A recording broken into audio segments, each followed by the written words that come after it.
Bismillahirrahmanirrahim. Assalamualaikum warahmatullahi wabarakatuh. Waalaikumsalam warahmatullahi wabarakatuh. Tanya izin bertanya Pak Ustadz, pencerahan.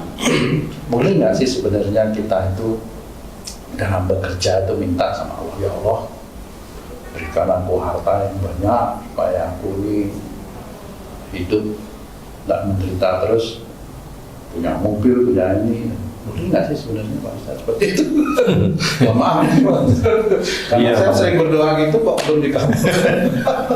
Artinya apakah salah atau gimana Pak? Ya, bagus sekali ini ya teman-teman beriman. Bagaimana kita berdoa? Ya.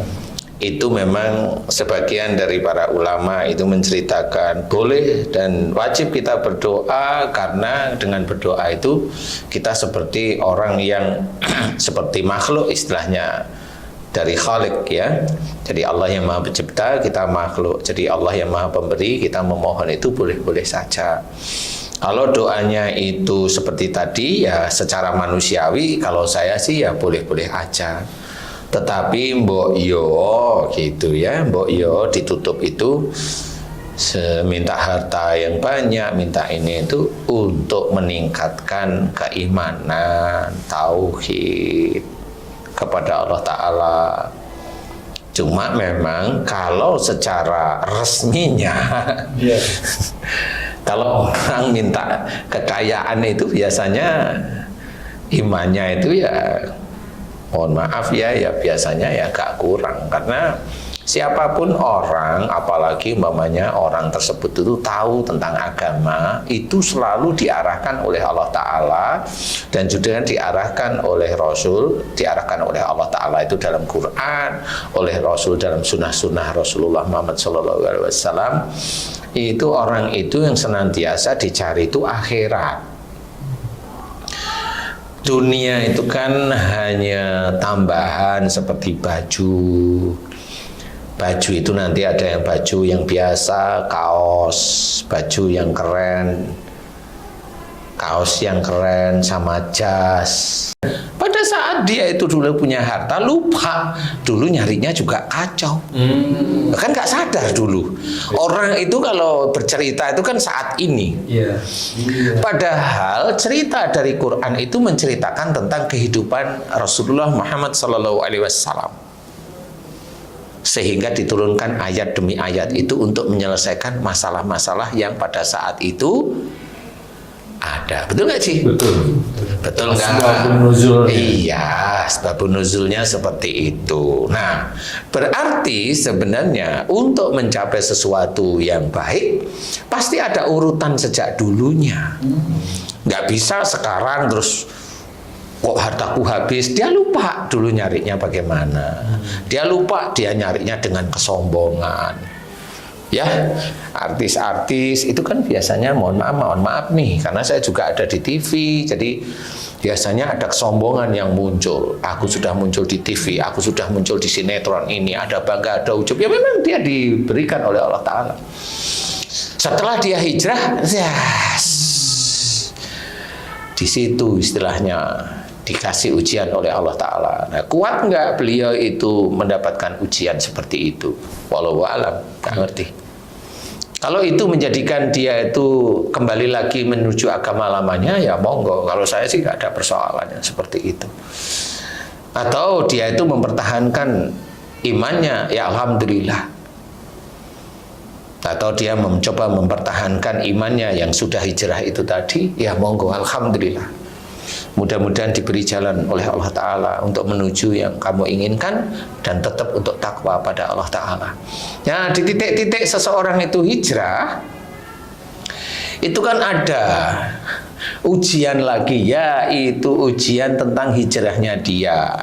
Persoalannya kalau dia dulu sombong tentang keartisan terkenalnya, sekarang dia mau apa? Sombong tentang hijrahnya, itu tetap sombong namanya. Ada ujub, ada riya, ya tetap. Kalau di titik-titik itu Allah itu belum memberikan rezeki, ya normal. Jadi jangan berharap terlalu berlebih, karena di titik itu masih seperti itu.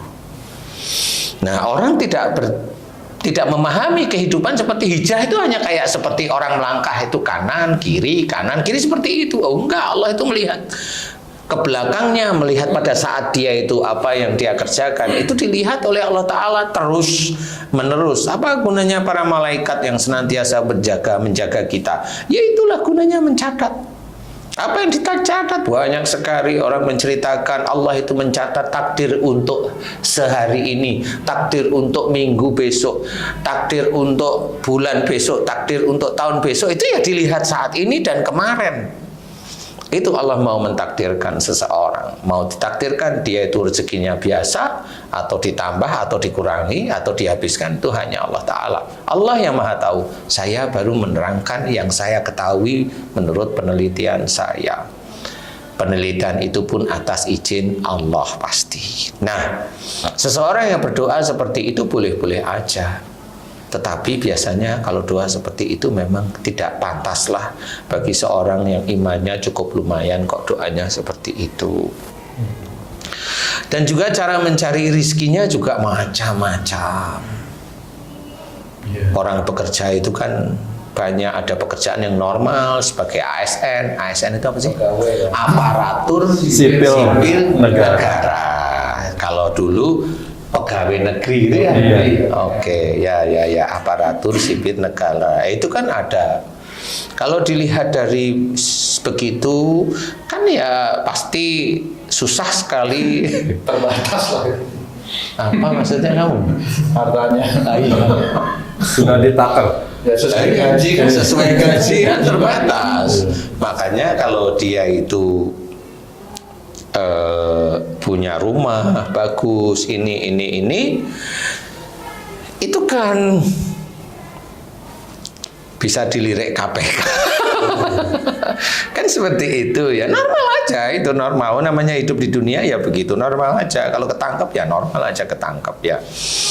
Nah, disinilah sebenarnya orang itu harus berikhtiar. Jadi seseorang itu harus berikhtiar. Ikhtiarnya harus karena Allah. Sama seperti yang dianjurkan salah satu ayat Allah, faida kudiyatis sholatu fantasiru fil ard wabtagu min fadlillah. Jadi di sini harus kita ketahui salah satu ayatnya adalah Allah menyuruh setelah kita itu sholat bertebaran di muka bumi untuk mencari rizki Allah, untuk mencari fadilah Allah sebenarnya. Nah, di sini kita wajib. Kalau Allah sudah menyuruh ini wajib sudah. Berarti seseorang itu wajib dia berikhtiar.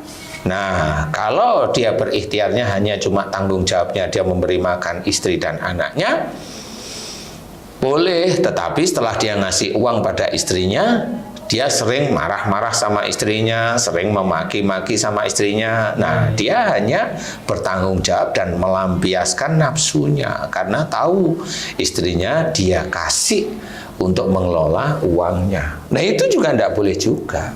Jadi dia hilang tanggung jawabnya dia untuk istri dan keluarganya, hilang. Dan itu tidak dinilai oleh Allah Ta'ala baik karena ada sombongnya dia memberikan hartanya untuk istri dan keluarganya, itu tidak boleh.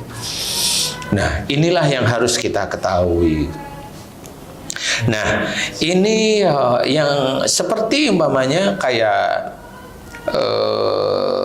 orang yang ceramah. Nah, ya sama, ceramah itu kan syiar. Syiar itu kan setiap saat kita disuruh syiar. Baik syiar untuk diri sendiri kita mengerjakan, baik syiar untuk keluarga kita sendiri, mengajak keluarga kita dekat pada Allah Ta'ala, atau syiar kepada orang lain untuk mengajak orang itu mengenal Allah, mengenal Rasulullah, mengenal Allah, mengenal Rasul, dan kemudian sujud kepada Allah Ta'ala. Nah, di dalam dakwahnya itu juga ayat itu kan nggak cuma satu aja disuruh syiar, tetapi ayat itu ya disuruh untuk lemah lembut, disuruh untuk bekerja, ikhtiar dan sebagainya. Jadi seorang pendakwah itu memang harus tetap wajib dia itu bekerja. Pendakwah itu dakwahnya bukan pekerjaan, apa nganggap mereka itu pekerjaan nggak? Nah, itu kan tergantung hatinya beliau. Jadi saya nggak bisa cerita. Kalau memang dakwah itu memang dakwah, ya dakwah. Karena Titik. ada pekerjaan pendakwah gitu. Nah, iya memang. Monggo, itu kan hubungannya dia sama Allah aja. Iya.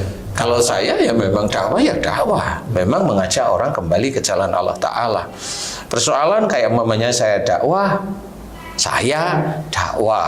di tempat dakwah masih kok saya dakwah itu amplopnya itu 123.000 rupiah, 200.000, 100.000. Sering ya, masih sering seperti Masih. itu. Oke. Sampai sekarang ya nggak ada masalah. Menurut saya memang nggak ada masalah karena saya tidak mencari itu. Tetapi bagi orang-orang tertentu yang dakwah, yang begitu dikasih ke temannya yang lain. Itu sebelah sana. Memang dia dakwah kalau sudah seperti itu. Kan berarti milih. Kalau dia bilang, lu kan milih kan boleh ya, monggo. Nggak apa-apa sih, boleh-boleh aja. Persoalannya Allah itu tahu nggak kalau kamu itu milih dan itu dinamakan dakwah? Allah itu lebih tahu. Sehingga banyak pada saat nanti itu semua yang masuk disuruh ngisi jadi khatib Jumat itu banyak. Habis itu dicari yang lebih besar, ya itu dia masuk, yang lain kasih teman-temannya yang kira-kira. Ya bagus sih dia memberikan jalan pada temannya sih bagus. Tapi dia sendiri kan dinilai.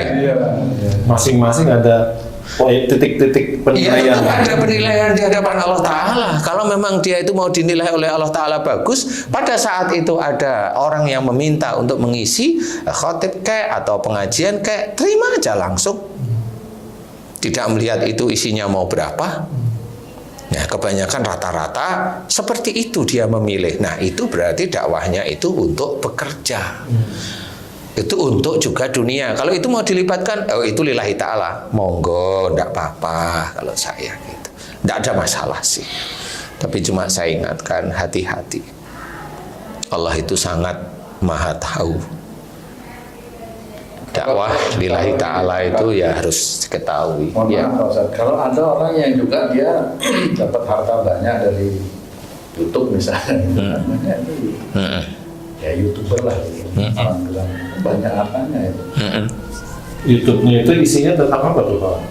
Oh ya YouTube kan walau alam ya Pak Haji ya. Kalau saya lihat sih macam-macam. Terus dia dapat harta juga banyak. Itu. Apakah itu juga dari doa dia minta harta? Atau memang Kadang dia nggak doa aja juga dikasih sama Allah.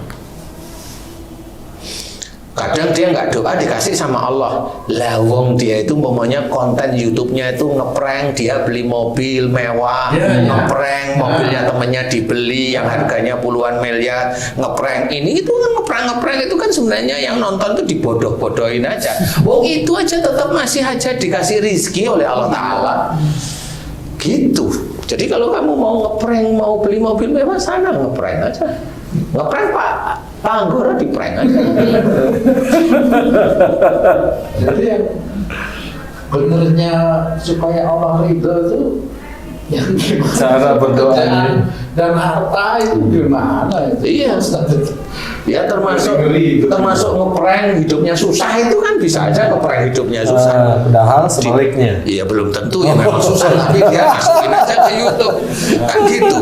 Biar dapat ini kan itu niatnya kan beda-beda agar dia itu banyak orang yang kasihan simpati dan sebagainya itu kan juga banyak yang seperti itu. Padahal dia nyalain Allah bisa jadi Pak Ustaz.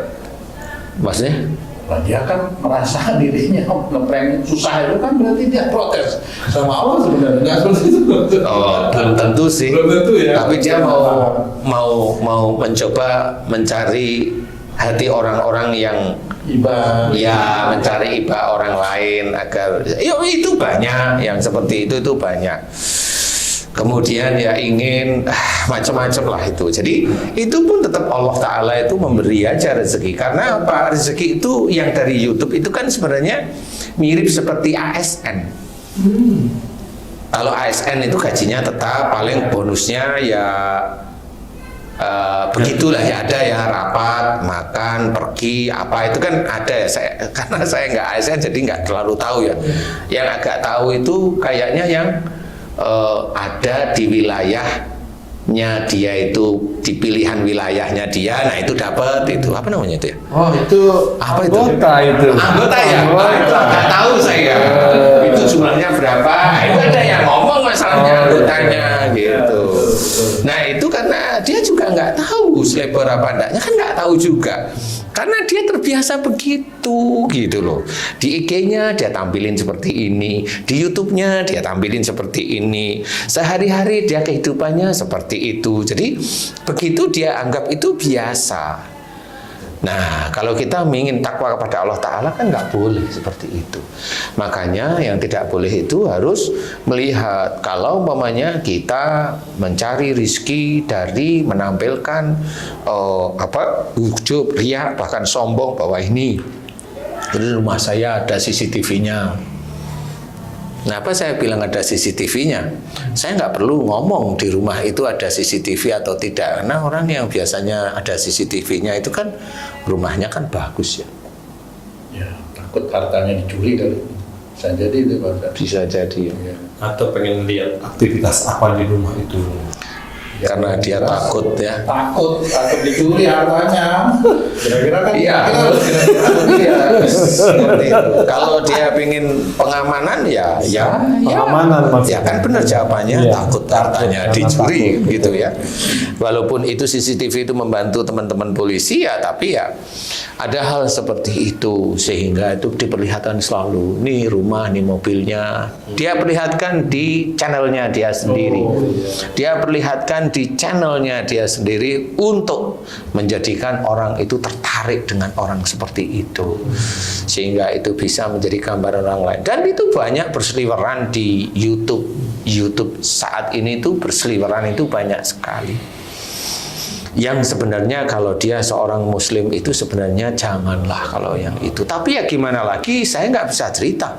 Karena itu orang, wah itu muslim kan pasti dia kalau saya ngomong begini kan dia ngomongnya dia kan iri sama saya. Biasanya ngomongnya seperti itu. Padahal saya nggak iri. Saya cuma ingin mengajak coba kalau mau YouTube jangan yang itu deh gitu. Maksud saya itu jangan yang bab yang itu gitu loh. Setiap saat, setiap harinya kok itu aja gitu loh. Jadi akhirnya menjadikan pola hidup itu orang yang dituju seperti itu. Padahal kehidupannya sendiri secara pribadi dari sisi agama ya biasa saja. Kayak umpamanya seseorang dia melakukan pekerjaan yang tidak baik, orang tidak baik, banyak tidak baiknya lah, kontroversi. Kemudian suatu ketika dia mati, sebelum mati dia nyantuni yatim. Orang itu melihat nyantuni yatim itu sehingga orang itu dikatakan dia husnul khotimah. Padahal matinya tabrakan umpamanya. Kalau saya mah enggak, Tetap dihitung. semuanya dihitung dan saya jelas. Wala tulqu biaidikum ila tahlukat, dan janganlah kamu menyerumuskan dirimu dengan perbuatanmu ke dalam kebinasaan. Kalau seseorang itu binasanya dalam kondisi yang memang tidak mengenakan orang banyak, ya tahu sendirilah. Walaupun kita tidak boleh mengejek, tidak boleh, tetapi gimana caranya kita tidak seperti itu. Contoh kalau orang itu meninggalnya itu kan kelihatan tuh, dia itu bikin kontroversi ini, masuk ke bui, masuk ke ini, masuk ke YouTube, masuk ke berita. Banyak yang tidak baik. Yang baiknya dia baru sekali, 2 kali, 3 kali. Baiknya itu pun wallahu alam dia niatnya karena Allah atau niatnya dia ingin mendongkrak. Kalau dia menyantuni yatim itu nanti rezekinya bertambah karena ikut-ikut yang lain. Kan niatnya bukan karena Allah, karena niatnya agar rezekinya didongkrak aja. Loh, kan nanti didoakan sama anak yatim. Doa anak yatim itu kan salah satu doa yang dikabulkan oleh Allah Ta'ala. Iya, tapi anak yatim yang tidak kamu sogok dengan amplop, tidak kamu sogok dengan amplop, Ya, itu kuncinya. Tidak dipaksa untuk berdoa. Dia tidak dari hatinya sendiri. Dan dia hanya tidak enak karena dapat amplop. Dan itu tidak akan masuk di dalam kriteria Allah. Makanya kalau saya mengajak, kalau mau bersedekah di yatim, lepaskan bismillah. Kalau diminta mau doa apa, cukup. Tidak, saya hanya bersedekah, cukup. Jangan sampai sedekah kita itu adalah menjadi pertukaran doa. Itu jual beli doa, akhirnya kan beli doa, bukan mendoakan ya janganlah. Oh niat saya kan sedekah, niat kamu sedekah, kamu pengennya kaya, oh niat apa lagi?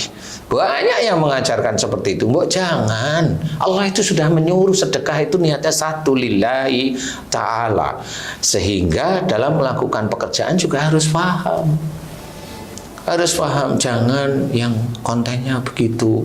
Kalau saya bukan karena saya iri, enggak lah, insya Allah enggak iri. Insya Allah saya enggak iri. Tapi saya mengajak, janganlah begitu. Jangan kalau saya ya. Kenapa? Karena memang itu menjerumuskan dirimu sendiri nanti ke dalam kebinasaanmu sendiri. Kalau itu ada kesombongan, ujub, riak, itu akan menjadi tidak baik di kemudian waktunya, atau di penghujung waktu, atau kiamat maksudnya, kan gitu ya. Coba kita lihat itu, kita ujub riya aja dilarang oleh Allah Ta'ala, apalagi kita pamer.